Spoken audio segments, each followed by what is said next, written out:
What's up, guys? Bottai Pigs for Life here, and today is the first episode of The Future of Hammond's Dream, Season 2 in Jurassic World Evolution 2, where today we are starting a Jurassic Park on the Yosemite map. So it's pretty straightforward. It's literally just called Jurassic Park Yosemite. So I've decided for this next playthrough that I want to build a Jurassic Park in a colder environment, so that way we could use some of those colder environment dinosaurs. More on that later. And because, well, the 2 seasons of recreating Hammond's Dream and the first season of The Future of Hammond's Dream were in relatively warmer environments. So now let's build this in a cool environment. And also, like I said, to use some of those dinosaurs that would have lived in a cooler environment. Some of those dinosaurs include those from the Prince Creek Formation.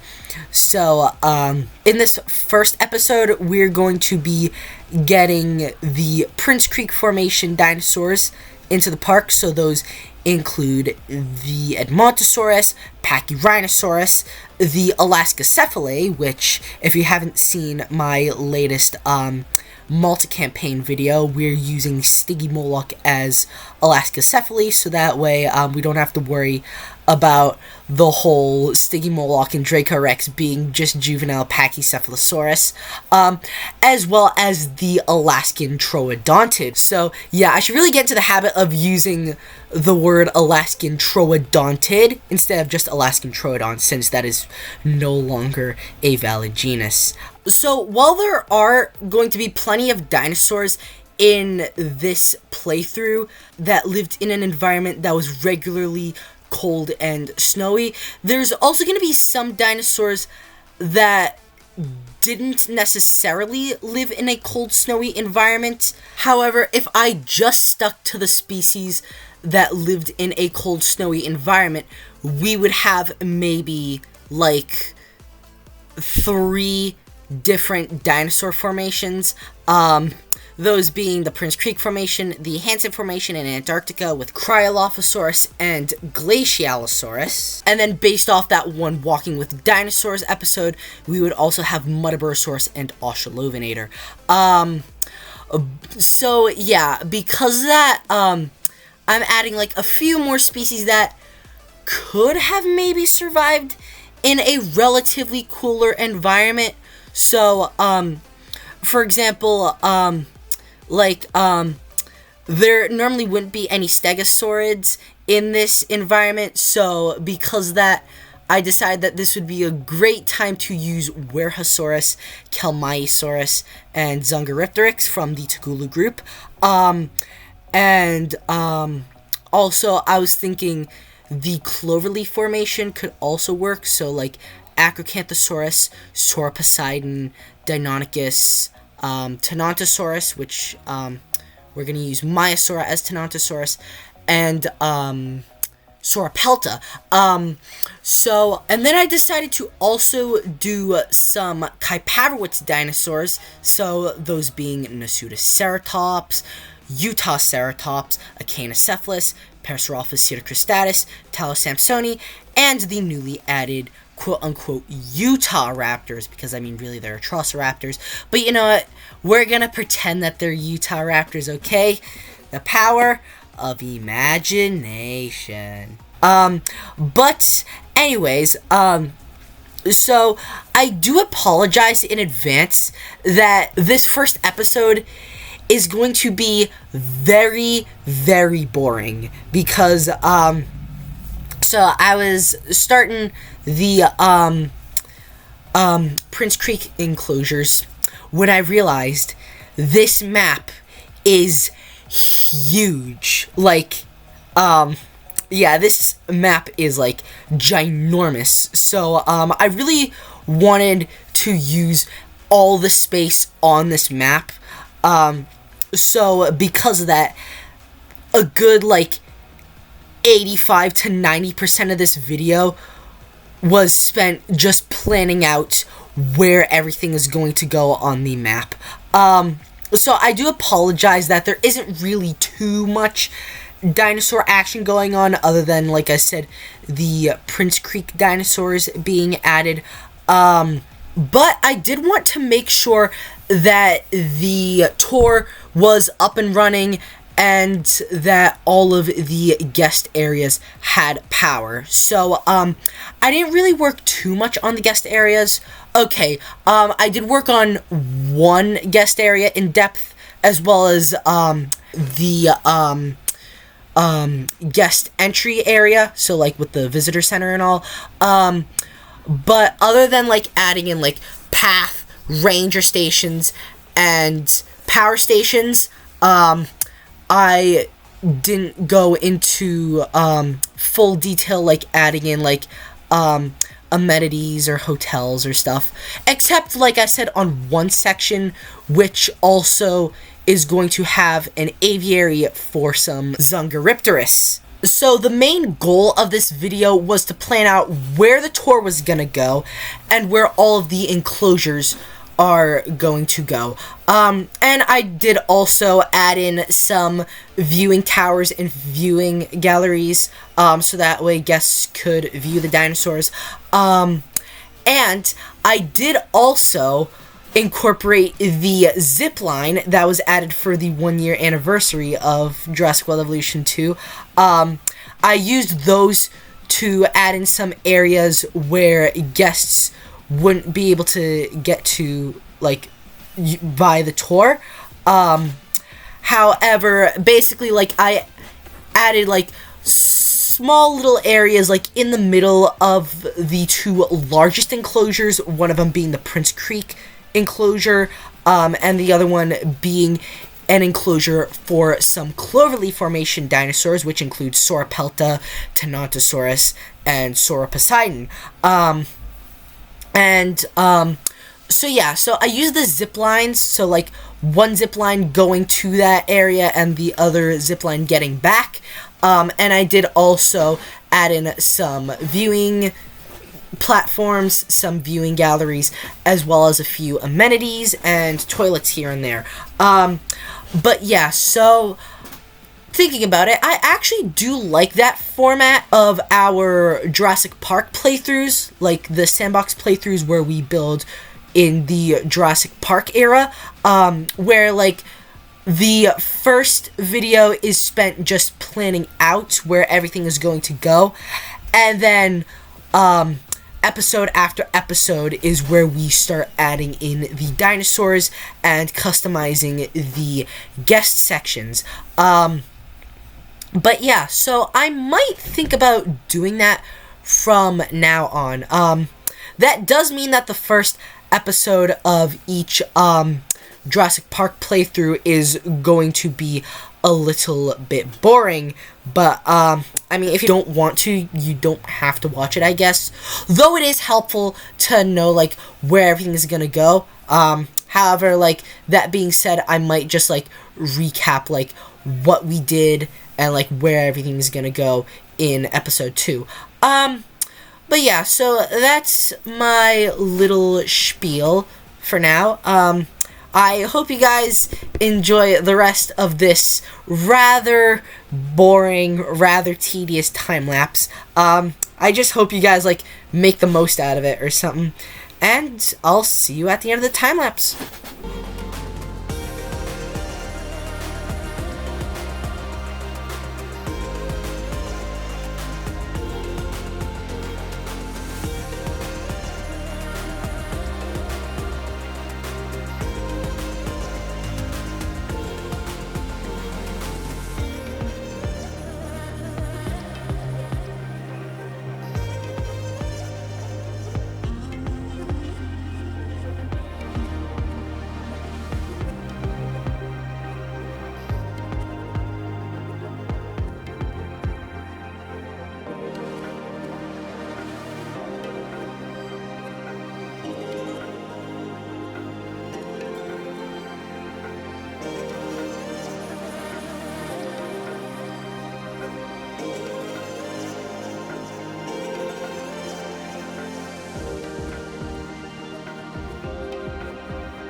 Alrighty, guys, so this is what we have so far. So we've got this little section over here, which is sort of like the welcome section. So you walk out here, you got the visitor center, you've got some amenities, some hotels. We're right over here.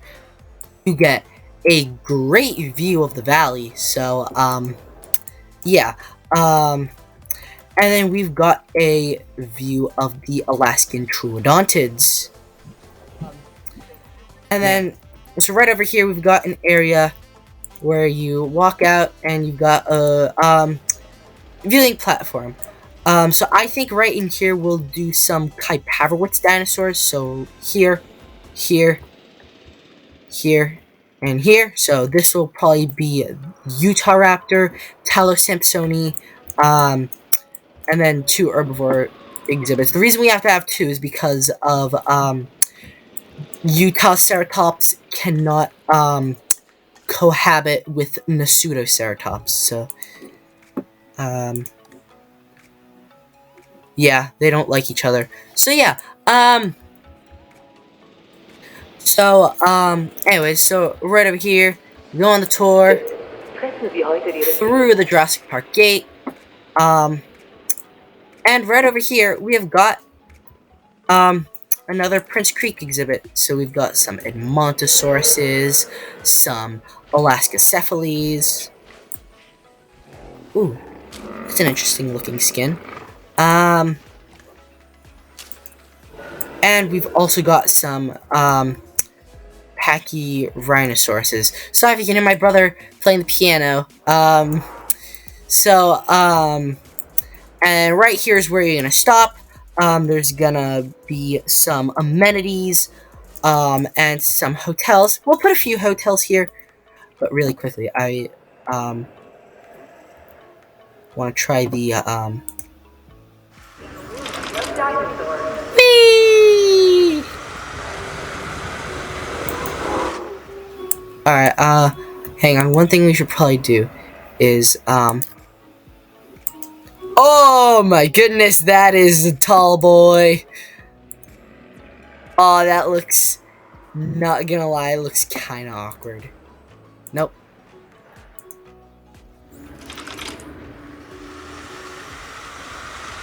Whee!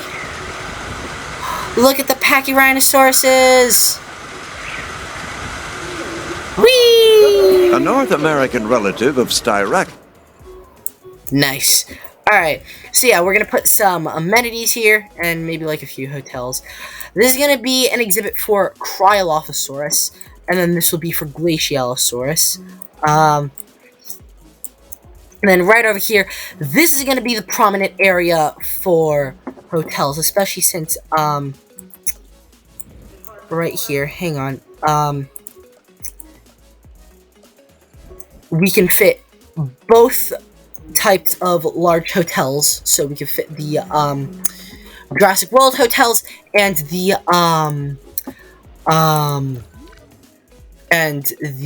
what do you call it, Jurassic Park hotels. So then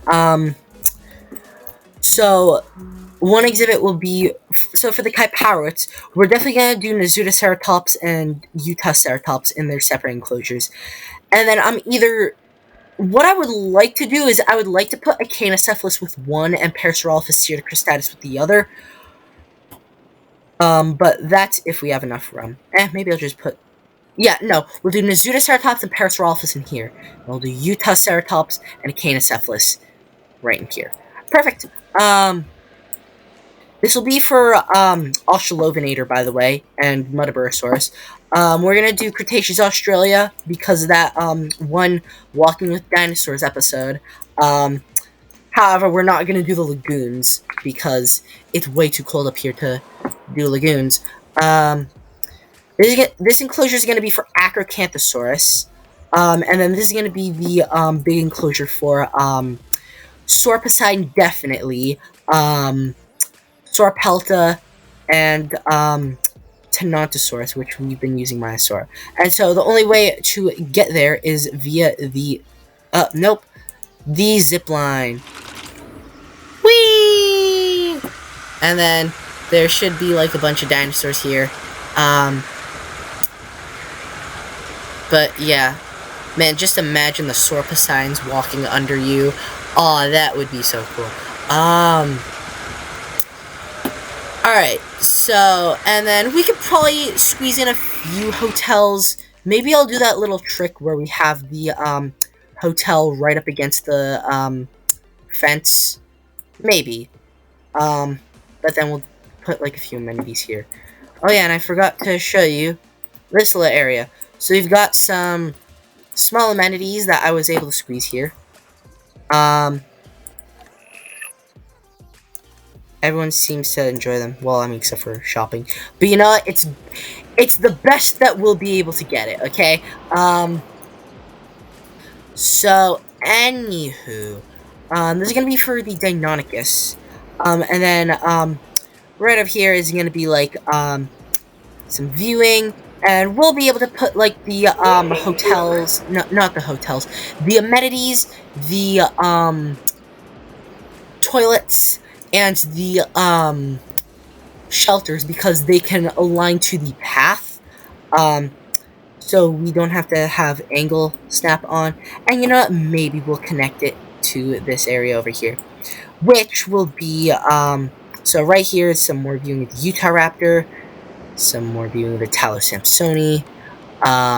This is going to be for Zungaripteryx. Or Zungaripterus. Hang on. How's it pronounced in here? Zungaripterus. I pronounce it with an X, but I guess it really doesn't matter. I pronounce it Zungaripteryx, but it's Zungaripterus. So that's going to be hard to get out of the habit. This is going to be for Werhosaurus. Pretty generous with the amount of space, not gonna lie. And then the Kalmanisaurus will go here. Like I said, the Mudaburasaurus will go here, and we'll have another guest section to get a view of the Australovenator and the Mudaburasaurus. But yeah, that's pretty much it. Next episode, I think we're gonna work chronologically, so we'll start over here with the Glacialosaurus, the Cryolophosaurus, and then maybe we'll do the Kypavowitz dinosaurs. But yeah, that is pretty much it. And then another thing is I've started to regret not turning on flattened terrain, because I decided, you know what, I'll just try it out. It has been nothing but pain. Like, the terrain modification isn't even really that good. So, yeah, but, I mean, hey, you live, you learn. From now on, we'll just do the, flattened terrain option, especially for when I want to build a park in Italy.